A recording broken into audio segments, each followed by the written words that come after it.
All right. Hello, ladies and gentlemen. Thank you for joining me this evening for the webinar. Today we will cover how to improve your running with an efficient and effective pre-run routine.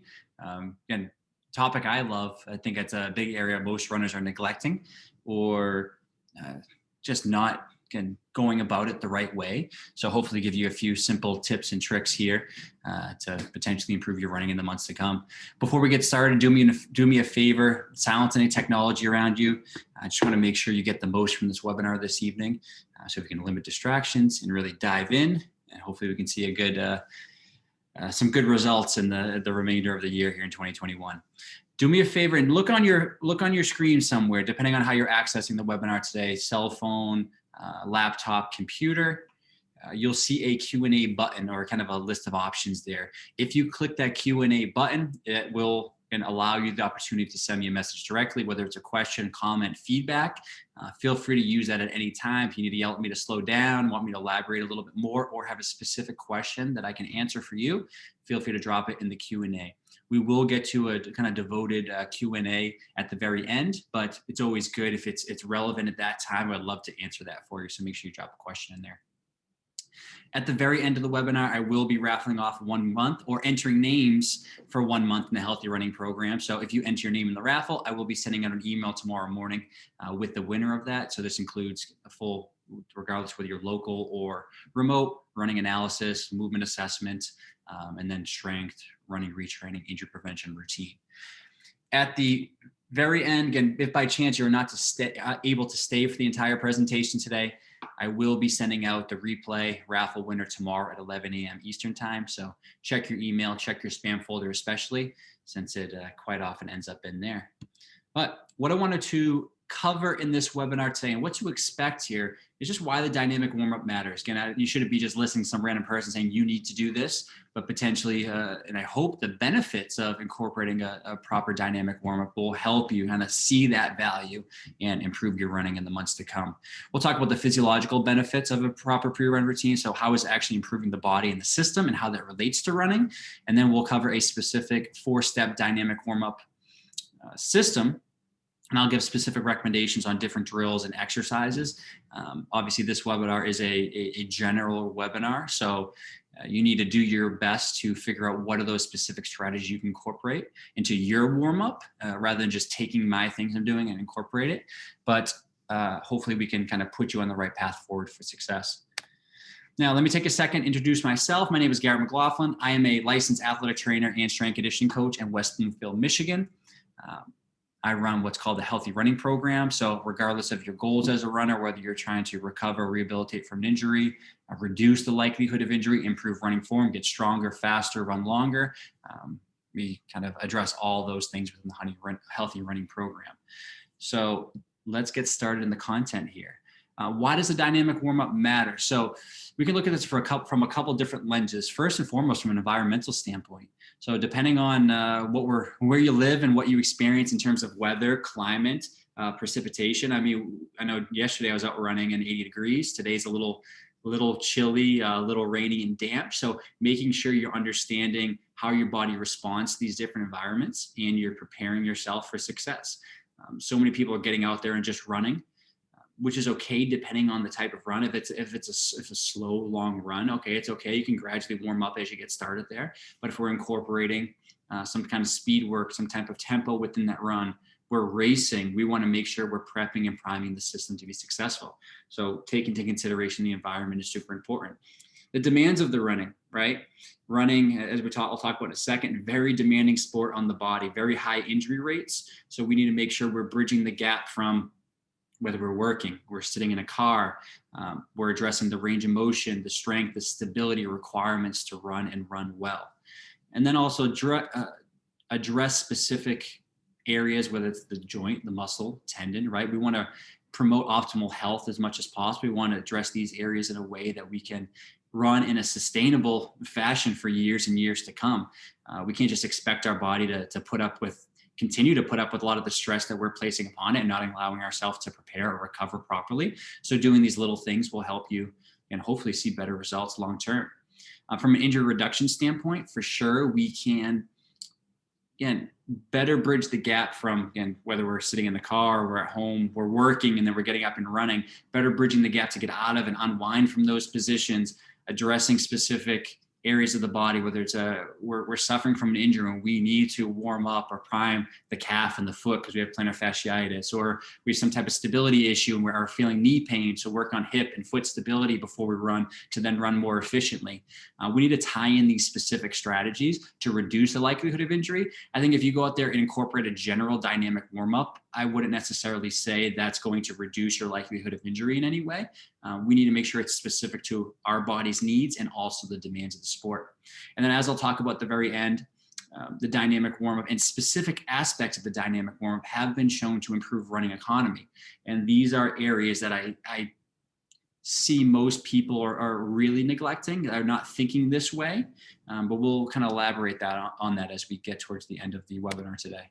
Now, when we look at running, especially the demands of the sport, running is a single leg plyometric-like activity. You're literally bounding and jumping from one leg to the next. So there's a lot of force. Up to 2 to 6 times your body weight is coming down on that leg as you strike the ground, right? A lot of the research shows that from an injury reduction standpoint, to be able to better absorb force, to control your body as you strike the ground, and that first few, again, seconds there, milliseconds of our running cycle as we strike the ground and get into early mid stance, that's what we're really looking for to help reduce our likelihood of injury. So where is that foot landing? Is our body ready to absorb those forces, or are we cold going into it? How's our stability? How's our shock absorption? How is the position of our body, upper body? Are we upright? Are we leaning? What's our position? Tilting side to side.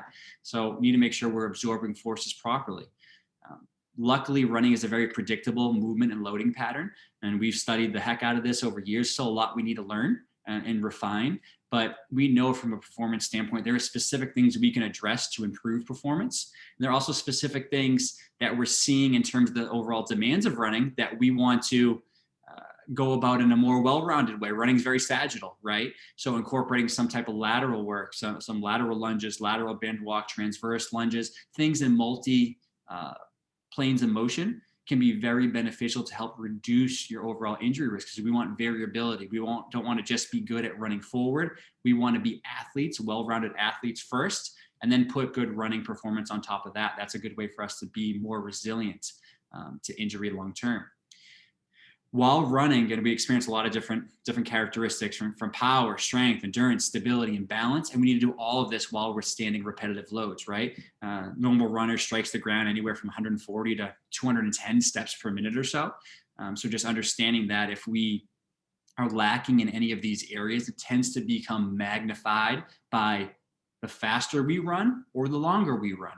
So if we can address these things within our dynamic warm-up, within our strength training routine, and kind of these supplemental movement routines within our week, we can hopefully offset this high injury risk that we're seeing. But at about 70% of runners are getting injured each and every year, right? Which is a pretty high number. So making sure you're doing those little things on a regular basis to set yourself up for success.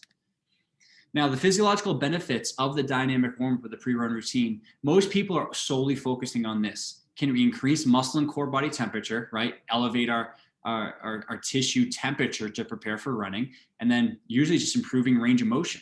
What we need to understand that this is a very short-sighted approach to the dynamic warm-up. Yes, we want to become warmer. This is just the byproduct of movement, right? We're going to increase muscle and core body temperature. So usually if we can do that better in a more systematic and structured way that's specific, it'll make us run more effectively. Improving range of motion. We don't need a whole lot of range of motion when it comes to running. Running is a very mid-range sport. We want to improve big toe, ankle range of motion, right? Big great toe extension, ankle dorsiflexion, 2 of the most important ranges of motion to run and to get through this movement cycle and this movement pattern effectively. Other than that, we don't need a whole lot of range of motion. So a lot of people incorporating static stretching, a lot of this stretching type approach before, which we'll talk about in a second, isn't as necessary, could potentially negate some of the performance benefits of a good warm-up. Some of the things we need to think about are developing or improving the compliance of the musculotendinous unit. So what the musculotendinous unit is the muscle and tendon as it attaches to the bone. We want to have enough stiffness, enough compliance. So which means we want to be able to load, elongate that tissue and allow it to quickly contract back. So if we think of a pogo stick, right? We want to be the pogo stick. We don't want to be the slow slinky that's going down the stairs. If you think of that slow motion as it goes from one step to the next, we want to be the pogo stick as we land, absorb force, and quickly explode off. So developing that stiffness in the muscle and the tendon is super important from a running performance and a running economy standpoint. These neuromuscular characteristics kind of tie in there as well. We're looking at power development, we're looking at timing and coordination, the rhythm of our running. So just that overall connection between the brain, the spinal cord, and our tissues to move in a nice, efficient manner, right? Just warming up the body in a general way, doing some kind of leg swings, doing some kind of static stretching from the hamstring doesn't really touch these different components here. And then we want to prepare the cardiorespiratory system. So if we think about our heart and our lungs, right? As we start to run, our heart rate, our respiration rate will slowly start to climb. Unfortunately, a lot of people get out of their car, they meet their buddies, they say hello, they jump into their run, right? And then they notice, okay, in the first mile, it's like, man, I'm struggling a little bit. I'm breathing heavy. It's hard to catch up. I feel like I'm a little bit sluggish today, because if we don't prepare the body for running in the respiration rate and the heart rate that's required to run, our body tends to overshoot. It's like, oh man, what's happening right now? Our body's telling us. So I'm going to increase the respiration rate, increase the heart rate higher than I need to make sure I'm there. And if a situation arises where this person goes and runs fast, right? So our tissues need blood flow, oxygen, nutrients. So our body's trying to supply that. If we could provide as much as possible in the dynamic warm-up, we can just start effortlessly in our run, right? It's nice and seamless from one step to the next. Obviously, mental state and focus. We want to try to mentally connect and prepare for the activity ahead. So some people thinking about the run, thinking about the route, thinking about the terrain, thinking about their body, mechanic wise, what they need to focus on within that run, really help disconnect a lot of that stuff from the outside world and really hone in on what you need to do for that training session. Can be really helpful from a performance, but also injury reduction standpoint. And then running economy. Going back to some of these things, we talk about stiffness and compliance of the musculotendinous unit, the power, the timing, the coordination of the tissue. All of these things translate to running economy, right? Just to be able to run at the same speed, but requiring less energy to do so, right? That's super important for running, because then we can potentially run faster, or we can run longer while, again, being able to sustain ourselves to a better degree. Now, a very interesting study, two studies actually, back to 10, 11 years ago now at this point. So effects of static stretching on running for males and females, slightly different results here. Males, again, didn't see any improvement in flexibility from static stretching before running. They actually showed that the males, the group that did the static stretching before running, they actually expended more energy while they ran. So they were less efficient. They reduced their running economy as they ran, and they actually covered less distance than the non-stretching group, showing that static stretching could potentially have a negative effect when it comes to performance and running economy, right? Let's go back to the stiffness that I talked about a second ago, being that pogo stick. We don't want to stretch out that spring as much as possible, because then as I land on the pogo stick, I'm landing, I'm slower to absorb force and bounce back, right? I want that spring in that pogo stick to be nice and quick and springy. So as I land, I hit the ground and I get right off, right? That's where our running economy and performance benefits come from, is having a stiff musculotendinous unit. So if we negate some of that early on before our running with some type of static stretching, this could potentially limit us from a running standpoint. With that being said, do I have runners complete static stretching before they run? Yes, I do. Depending on the runner, what are the specific needs of that runner? Are there certain tissues we need to target to either reduce pain perception, try to increase length, what have you? So I would take this with a grain of salt to a degree, depending on what you need to do. If you're going to get out there and race, you need to push a 5K. Would I static stretch before there as a standalone? Oh no, definitely wouldn't. Would I static stretch before a long run? Yeah, static long runs are very slow. They're conversational. We don't really need as much stiffness. We'll gain some of that back as we get into our run. I'm not really as worried about that. So it really depends on your goals, that run for the day, your needs as a runner. Looking at the females here, they actually did improve range of motion and flexibility from static stretching. However, it didn't have any significant effect on running economy or distance. So what they summarized through this research article was, it should be noted that no performance or injury prevention improvements have been seen after acute bouts of static stretching. So definitely consider if static stretching is the best option for you. If you're going to do it, I have a lot of other strategies here that we're going to show in a second that do your static stretching first. Then you'll follow up some kind of dynamic stretching, some type of locomotion, some different drills and things that can really offset some of the reductions in running economy and performance that you'll see here. So from a principle standpoint, a couple of basic principles I just want to touch on. I mentioned this a couple of times, specific or specificity. We need to do a better job of making things work for us as individuals. Too often we're looking in magazines and we're pulling articles and things. We're listening to random people on webinars and saying, I'm going to do that, right? That's great. That's a good starting point, but general strategies get general results. So you need to learn how to be as specific as possible to your needs. What are your goals as a runner? What's your injury history look like? What are things you need to improve in terms of running form, or what weaknesses do you need to address? So be specific as much as you can. That's one of my biggest recommendations for most people. The warm-up itself needs to be progressive, right? So we want to start from simple to complex, non-weight bearing to weight bearing. We want to make it progressively harder and more intense as we go.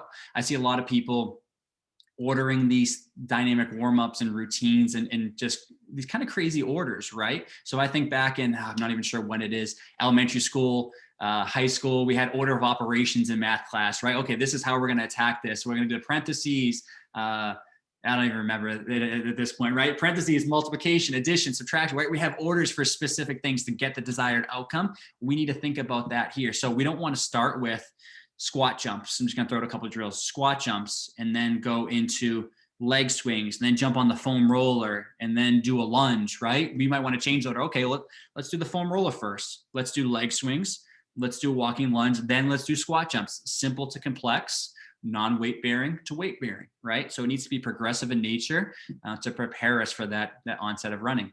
It obviously needs to give more than it takes. So we don't want to make this dynamic warm-up something so extensive that we're just beat, right? A lot of times people are like, oh, I don't have time for the warm-up. I don't want to be tired before I run. I don't want you to be tired either. I want you to run to the best of your ability. And I also want to give you as little as possible for you to be successful and to see improvements and to run faster and stronger and longer as you run. So I often use what's called the minimum effective dose principle. So for instance, if you think of, you have a headache, right? It takes one Advil to get rid of that headache.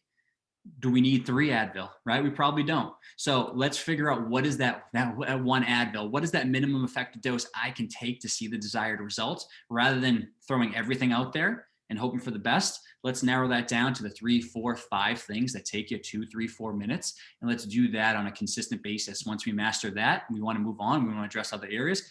We start to change and we progress that dynamic warm up to a degree. So now what I'd like to do in some of these webinars, for those of you that are new on here, I'd like to add a quick simple poll in. So it's like a quiz, nothing I'm going to hold against you if you've already fallen asleep or you've missed something, but just a few simple questions to see, kind of touch back on some of the key things we covered here. So I'm going to launch this on the screen. If you're doing this on your phone right now, you may not see this poll. So if you hear me talking about a poll, you don't see anything on your screen, that's probably why. But a couple simple questions. So number one, the research shows up to how many % of runners get injured each and every year? 25, 50, 70, or 75? 2, the warm-up has been shown to improve running economy. Is that true or false? 3, in order to improve running performance, you must perform static stretching before your runs. Is that true or false? I'm going to give you guys a second. We're going to wait till about 80% of people finish this. Just in case someone stepped away in the bathroom, cooking dinner, helping kids with homework. Almost there, about 73% right now. We'll try to get 2 more people. 78%. 1 more person. All right, good. So let's look here for a second just to show the results. Research shows up to 100%, 70%. Majority of people got that right. Warm-up has been shown to improve running economy. Yes, it has, depending on those things you're introducing with the warm-up. Where static stretching as a warm-up, no, it's reducing running economy. But if we're incorporating some of these other things, Yes, it has been shown. In order to improve running performance, you must perform static stretching before your runs. That is false. All right, guys, let's move on here. So the simple system, not my system. At this point, everything's been done, right? We're repurposing things, we're learning things from others, taking things and adapting them. So I learned this system from a sports chiropractor out in LA, and very famous guy, Perry Nicholson. I use it for a lot of what I do when I address injuries, when I create kind of corrective or running retraining programs for people who are trying to address running form or address weak links. And I also use it for the dynamic warm-up because it's such a simple and progressive, like you said, simple to complex, non-weight bearing to weight bearing.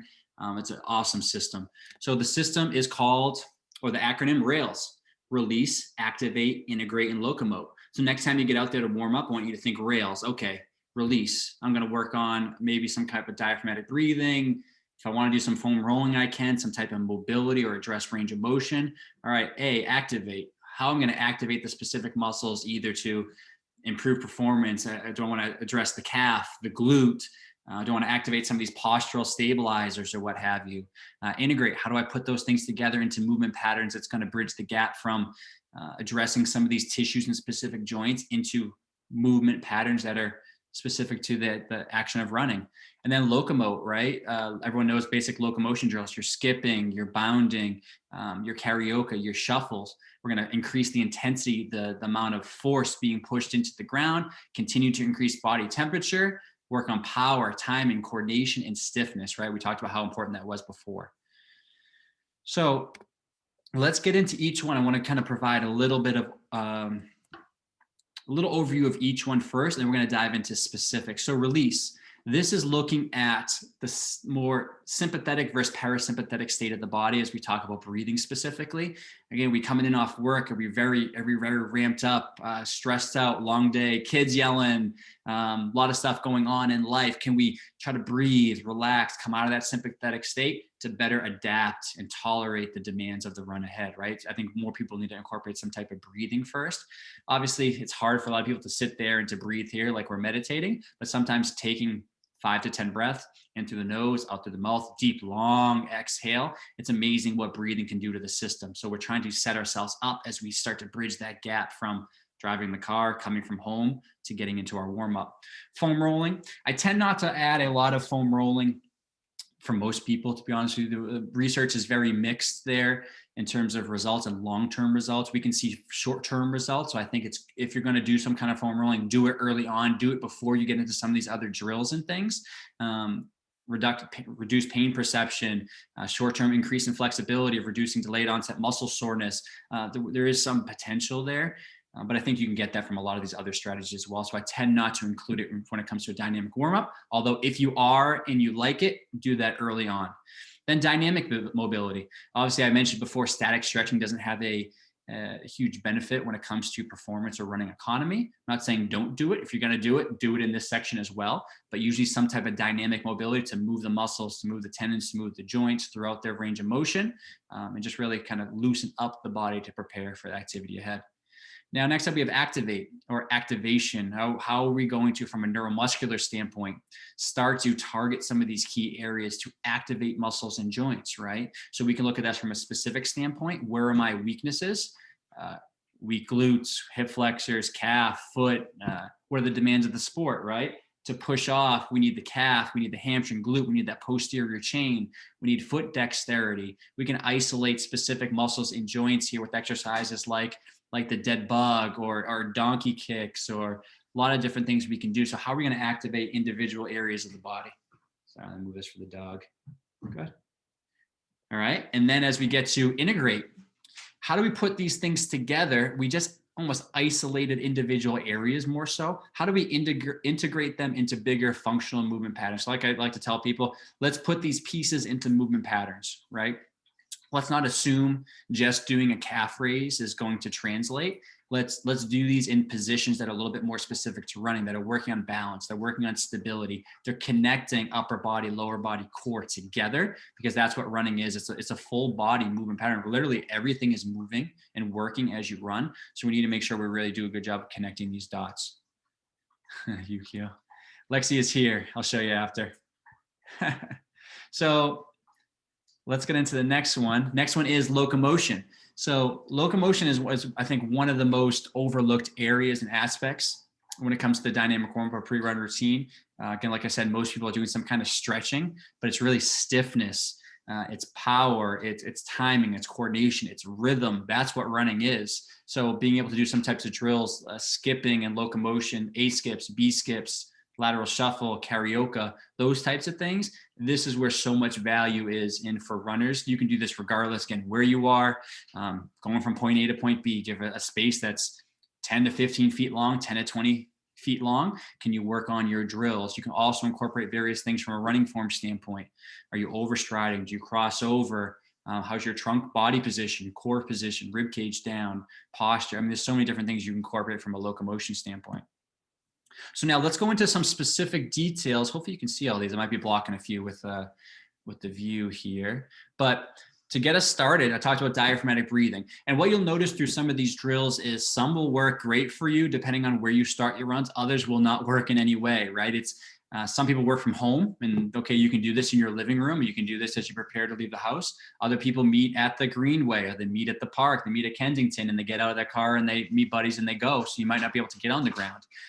So you might have to customize this to a degree to fit your needs, but just to show you some examples. So already rolling on the bottom here is crocodile breathing. One of my favorite drills to work on diaphragmatic breathing. So as you're face down, inhaling in through the nose, exhaling through the mouth, nice long exhale. But as you inhale, trying to push the belly into the floor, expand the lower back and hips to work on we're trying to really work on inhaling to get that diaphragm to come down, expand that abdominal area and let all the air out of the system. So like we talked about before, from a sympathetic state, getting the body to come down before we run. So you can do this in the crocodile position here, breathing face down, sitting in the car, standing, meeting a friend, just keep taking a couple of deep breaths. It's often something I like to introduce before most runs, just to make sure we're coming down, we're resetting, and we're starting to prepare and lay the foundation moving forward.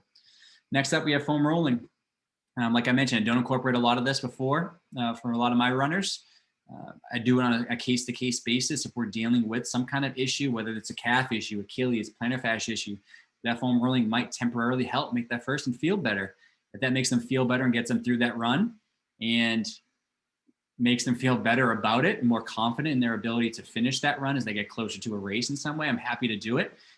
Just not a lot of long-term benefits there when it comes to foam rolling. Then up here, hopefully you can see this. And if I move myself, maybe you can see it better, I hope. This is wall ankle mobility. So a simple kind of dynamic ankle mobility exercise. We're going to ankle dorsiflexion. Like I mentioned earlier, ankle dorsiflexion is one of the most important ranges of motion for runners. We need to make sure as we strike the ground, as we start to go through mid stance, before we push off, the body is actually traveling over a fixed foot. That's ankle dorsiflexion right there. So we need to have enough of that to run, to get our body over our foot to then push off. If we don't, that heel lifts a little early and we start to shorten our stride. So dorsiflexion is a good range of motion to work on. And then lastly, we have leg swings. People do a fairly good job here when it comes to leg swings. I like the lateral leg swings the best, coming across and out to the side. Moves the hip in a different range of motion that you don't normally encounter as you run. Everything running is sagittal going forward. So moving that leg in and out to move that hip in a different range of motion. It also helps mobilize the foot in some of these metatarsals. We need to do a better job thinking about the foot and how it's contacting the ground. Because as that foot's on the ground here, and as I'm doing a leg swing, that foot is starting to roll and I start to loosen up and spread throughout those metatarsals, right? Really good from a proprioception standpoint and to activate some of those smaller intrinsic muscles down in the foot. Let's see, got a question here.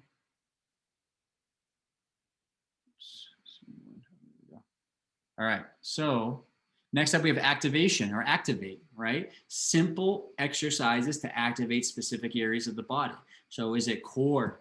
Looking first here at the dead bug, right? Can I work on core stability, core stabilization?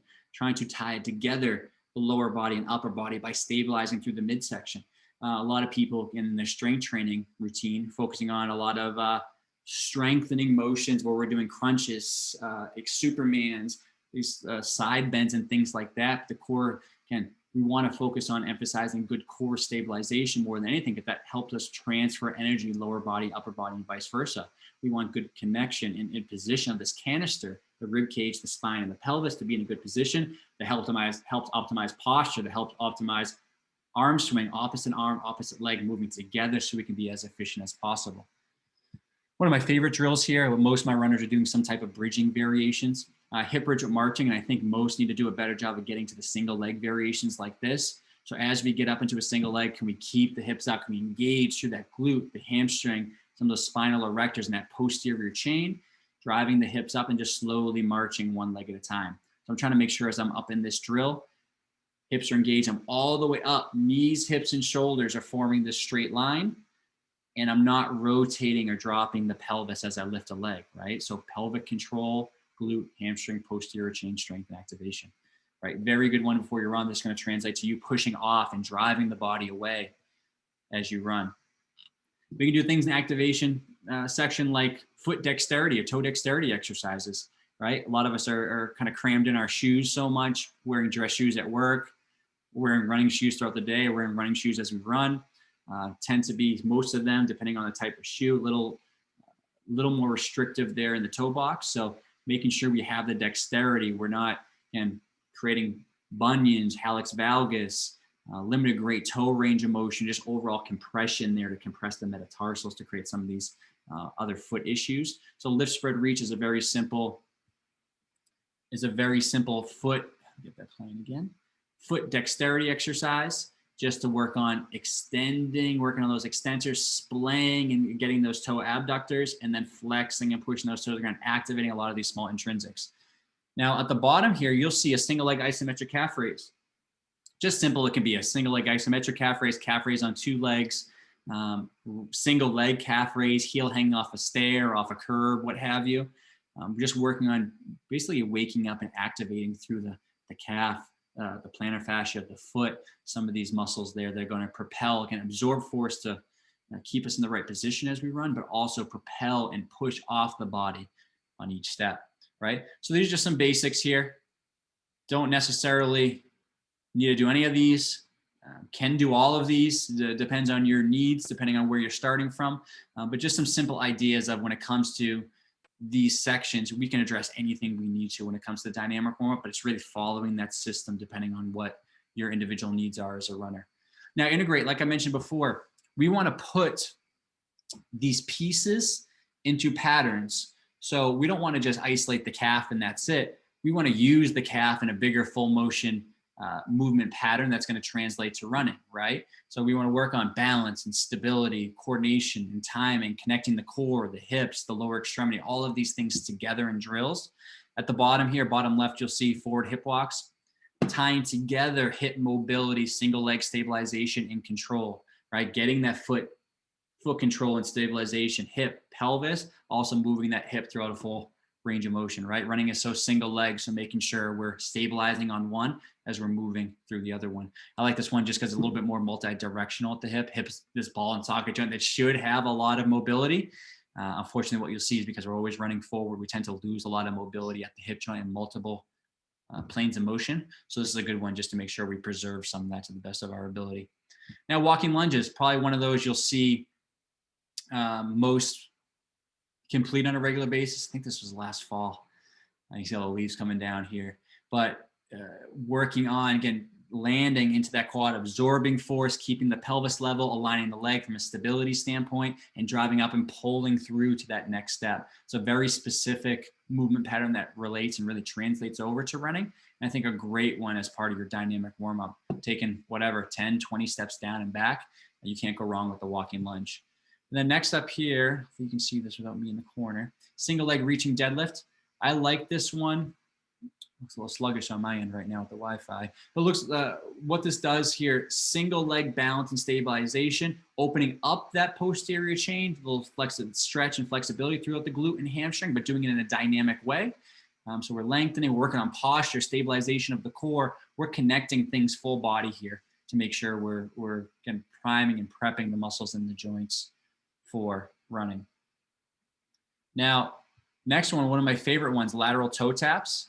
So this is just a simple drill that works on single leg stabilization and alignment. Some of the biggest things we need to think about from a running standpoint, stabilizing the foot, right? A lot of people, you tend to see that foot rolling around either over supinating or over pronating, because so can we stabilize that foot to have a nice stable base with the ground? Can we align the lower limb? So ankle, knee, and hip in a nice straight alignment so we're not collapsing in, right? These are all injury risk factors for running. And then can we stabilize the pelvis? Can we make sure that pelvis remains nice and level as we're in a single leg position? Because as we run, again, if we know pelvis is dropping usually more than 5 degrees, it's another injury risk factor. So this is just tying some of these things together. We worked on loosening up some areas, we activated some key areas. Now we're putting them together into different movement patterns that will translate. Locomotion. So if there's one thing you do before you run, you only pick one thing, it's to skip or to complete some type of locomotion drill, right? You can do this of varying intensity, different load, different forces, different types of drills that can address running form in the process. We're not going to dive too deep in that, but I like to use this depending on the person and give recommendations like, okay, we're going to use A skips because of this. You're overstriding. We want to teach you to drive down underneath that foot, work on body position, posture, core engagement, rib cage down because you're overextended, right? We can use these different drills to really promote good running form. But back to these neuromuscular characteristics, we want to create stiffness, right? So that's why it's one of the last things we work on here. Stiffness in the muscle and the tendon. Can we absorb and create energy? Again, not only does it warm up the body in a nice progressive way, warm up the muscles, warm up the joints, warm up the tendons, it helps work on these neuromuscular characteristics that translates to overall more efficient running form. So on the bottom left here, we have low skips, very simple locomotion drill. I'm going to do this one forward and backward.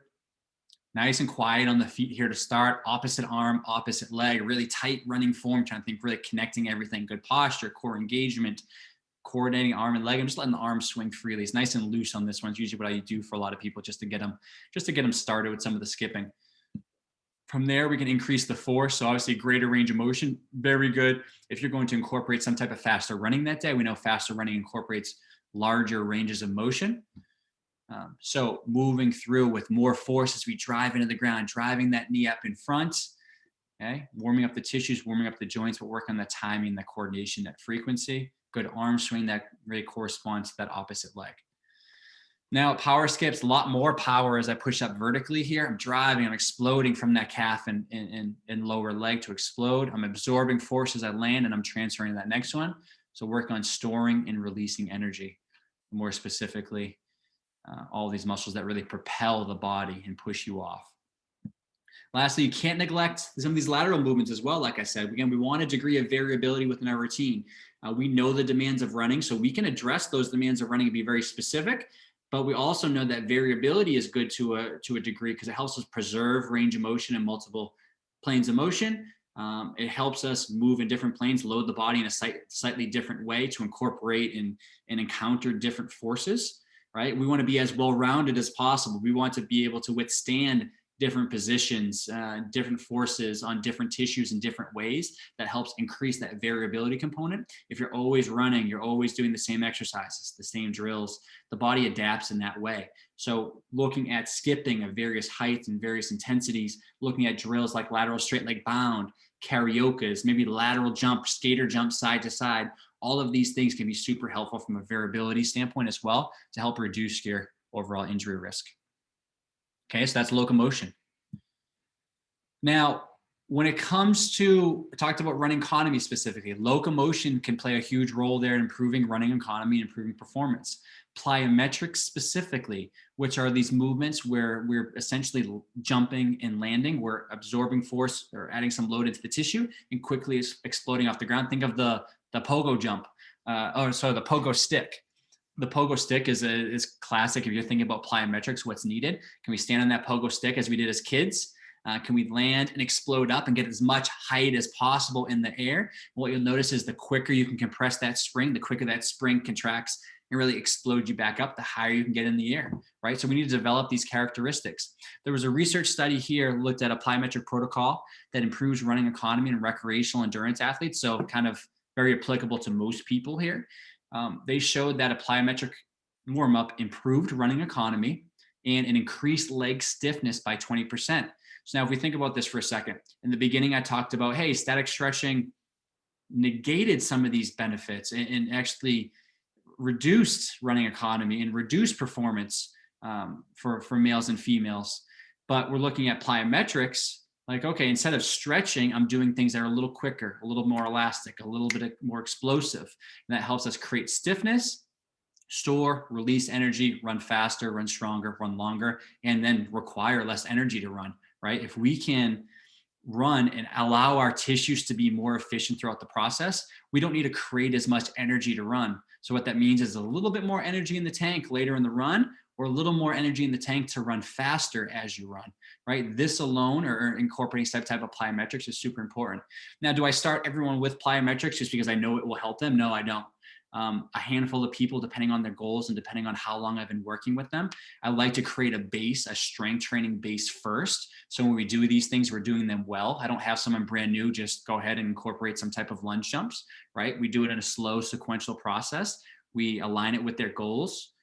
We do it depending on where they are in relation to their goal race. So we're very smart and strategic about how we implement these things. So I just caution you on that. And depending on your background and your experience, your injury history, these things will help you improve running economy, but it depends on where you are along the spectrum, if it's something that works for you. Some of the best drills that they actually studied that found improved running economy: squat jumps. You see landing, lowering, quickly getting back up in the air. Nice, quick, and explosive on the ground. We want to get off the ground as quickly as possible. Really limit that phase where we're absorbing force. The longer we absorb force, the slower we jump. If we can absorb force quickly and get in the air, we can increase the power of that jump, increase the stiffness, and some of these neuromuscular characteristics that translates. Lunge jumps up next. More challenging, a little bit more single leg focused right here, lunge position. So balance, stability required, as well as that quickness and that stiffness component. Landing, exploding, alternating the legs. Obviously, depending on your background, your injury history, some of these things might work well, others won't. And then our last one here is bound, a little bit more specific to running, even though on two legs, but the horizontal action of running. We want to go from point A to point B, here to here, right? We're not running. We want to limit that vertical to some degree, even though these work on addressing and improving stiffness. It's really this horizontal component here, the bounds, that really truly translates to running, pushing off and driving from that posterior chain, right? Glute, hamstring, calf, and exploding away, trying to push the floor away from you. All right, so now as we start to wrap up here, some key things to remember moving forward. So first and foremost, walking, right? I hear a lot of people walking before they run. If you're doing nothing and you start walking and that's your first step as a warm-up, great, that's a good first step. Walking is not in the end a really acceptable dynamic warm-up. It's something. The demands of running and walking are so different, right? In terms of heart rates, respiration rate, the demands on the tissue, the amount of joint loads and things, range of motion. So we want to make sure that we're bridging that gap a little bit better rather than from going from walking to running. Let's add some other drills and exercise in there to better bridge the gap. Research, like I mentioned in the beginning, shows static stretching does not improve performance or reduce risk of injury.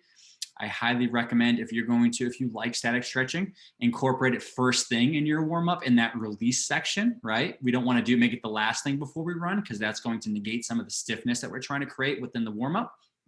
So incorporate stretching, static stretching specifically early first on, and then go through your drills, because you'll work on your range of motion as you need to, and then you'll create more activation, more strength, power, timing, coordination, and can create more stiffness in that hopefully elongated tissue if you're trying to stretch it as you get through there. Next, you need to be specific to your needs and the demands of running, right? So, and all caps there. We need to make sure we understand what we as individuals need, right? General strategies get us general results, and I try to shy people away from that as much as possible. Do what's specific to you. Reflect on your injury history, reflect on your goals, reflect on where you are currently, and be realistic, right? And then what are the demands of running? What are the muscles? What are the tendons? What are the tissues? What are the range of motions I'm going to encounter as I run? And how do I prepare the body for that, right? Next, determine which exercises and drills help you specifically, and make sure you put them into the system. Rails, release, activate, integrate, and locomote, right? It's such a simple system to remember. Understand, okay, I want to loosen up something. My calf's always tight. Okay, if you want to stretch, do a calf stretch first thing. Then maybe you'll do a calf raise. And then maybe you'll go into skipping, low skips, and then maybe you'll do ankle hops or pogo jumps, right? We have this system that we go through in a sequential order, simple to complex, non-weight bearing to weight bearing, right? We're always ramping up over the course of the warm up, and you can address whatever key areas you need in the body based on that system: release, activate, integrate, and locomote. Lastly, if you only do one thing, just skip, right? If you're a walker right now, add some skips, add some marching into your walking. You can't go wrong marching to a metronome, skipping to a metronome, low skips, A skips, B skips, high skips, lateral skips. I recommend a lot of people need to connect with their skipping again. It's interesting watching people, especially runners, which again, skipping, crawling, marching, skipping, running are kind of along that spectrum of that very similar locomotion pattern. It's very interesting watching runners skip who haven't skipped since they were kids, right? Very uncoordinated, don't have the timing and the coordination. Same side arm and leg are going together rather than opposites, and really hard to connect that. So it's a very good neuromuscular drill to really connect the dots to improve overall efficiency as you run, increases body temperature, increases joint lubrication, develops some healthy stiffness within the tissues, and really prepares you well for running. So if there's one thing you take from this, start adding some skips, some basic low skips, A skips before you run, and that will go a very long way. All right, guys, one last quick poll here. So what we're going to do is ask a couple questions here as we wrap up, and then we're going to get into the raffle. Enter 1 month for the Healthy Running Program. Whoever wants to enter that, I'll put that up in a second. Just a couple quick questions. Which word below from the acronym RAILS is incorrect? I said this a bunch of times. Hopefully you get this one right. Always trip up 1 or 2. 2, plyometrics has been shown to improve running economy. Is that true or false? 3, if you only had 30 seconds, what's the most reliable warm-up drill? Just said that as well. So let's see who we can catch here. So far, so good. We're going to get a couple more people to answer, and then we're going to start wrapping up. If you have any questions, start thinking about those here. Start thinking about if you're interested in entering into the Healthy Running Program raffle. And we'll wrap up here in the next few minutes or so. Nice. All right, guys, let's move on. So with that poll, got one person. Pretty good overall. So incorrect is lubricate, right? We are locomoting, using locomotion. So that is correct, but lubricate is incorrect. Plyometrics has been shown to improve running economy. That is true. Skipping is the one thing. And hopefully you guys incorporate some of that. Have some of your running buddies do that. It's pretty funny to watch people do that early on. It's pretty uncoordinated for adults. It's so impactful once you get it down, though. All right, guys. So what I'm going to do is enter names into the raffle for 1 free month in the Healthy Running Program.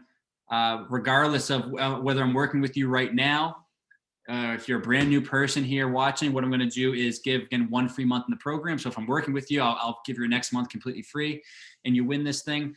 If you're new, we'll do running analysis, movement assessment, and create whatever you need. So whether it's a strength training program, injury prevention program, dynamic warm-up, injury rehabilitation program, addressing running form, whatever you need moving forward, we'll do that. For those of you, since I can only raffle off 1 spot here, and I have very limited spots overall throughout the business, 1 person will win the raffle. If you do not win, I do have 3 additional spots within the Healthy Running Program, and that's it. Cutting off here pretty soon just to make sure quality maintains high, as so many people are preparing for these goal races as they come up. So if you're interested and you do not win, feel free to set up a call. Let's talk about that, because I do have 3 spots available. Would love to chat with you. Now, all you need to do you want to enter the raffle? Yes or no? Take a quick second.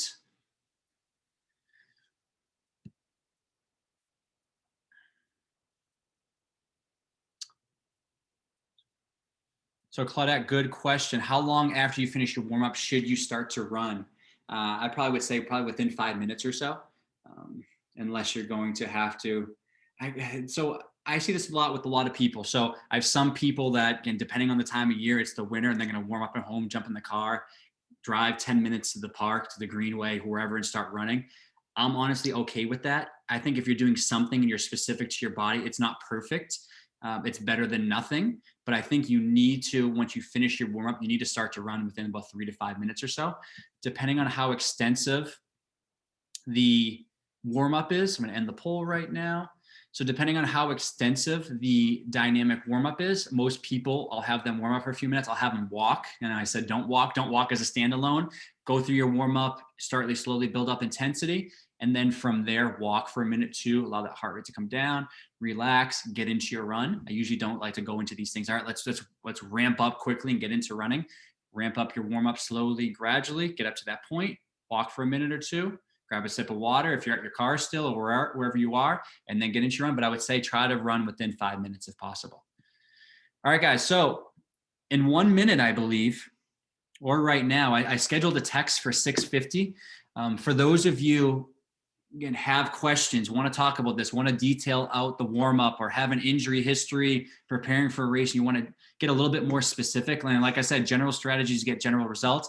I'm happy to help you individualize this to the best of my ability, kind of collaborating with you, whether you just want some insight and how we can fine tune these things. If you're interested in grabbing one of those spots in the healthy running program, whatever, happy to talk at any point. So I sent out a message there. I sent out a text, but I also going to add in the chat here. Always like to make sure I answer people's questions since I think the webinar opens up people's eyes to things they need to be doing, but then they're not really sure how to fully dive in the right way that fits them. So I'm happy to help you with that to the best of my ability, whether you sign up or not, I don't care.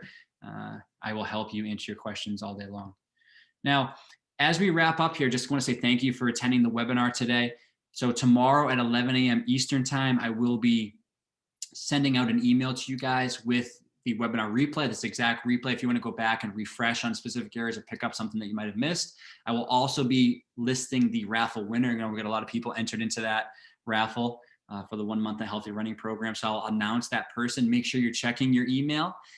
If I don't hear from you in a few days, I move on to the next person. So check your email, check your spam folder, and just expect to see that tomorrow around 11 a.m. Eastern time, especially if you central people. So any questions here, feel free to drop a line. If you don't have questions, I appreciate you being here on the webinar today. I hope you learned something, if anything, to skip, not stretch as much before, still continue to stretch as needed, not before, skip with your warm up. And I hope you guys have a very successful year of running, but I'm going to stick around here for about 5 minutes or so, answer some questions. So feel free to drop a question in. Shout out to Jessica, bring on Marching Mayhem May. For sure, keep on marching in your warm-ups, marching, skipping, all of that stuff is super important. Any other specific questions relate to the dynamic warm-up, something you're dealing with, want any suggestions, feel free to drop a question, comment, feedback there in the Q&A, and I'll answer those for you. Or if it's something more specific, let's jump on a call and let's make sure we detail that out, because I'd love to learn a little bit more about you, just so I'm not giving you an answer that's too general and it can really help you. So I'm gonna hang out for a minute or so. Any last final questions?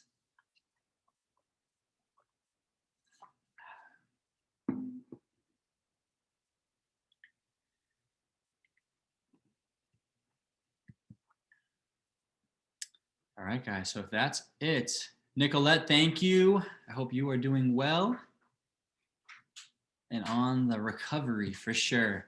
Thank you, guys. Hope you have a great week. And again, run healthy, run smart. And I look forward to hopefully connecting with some of you guys soon. That's it. Have a great week. And thank you for joining me tonight.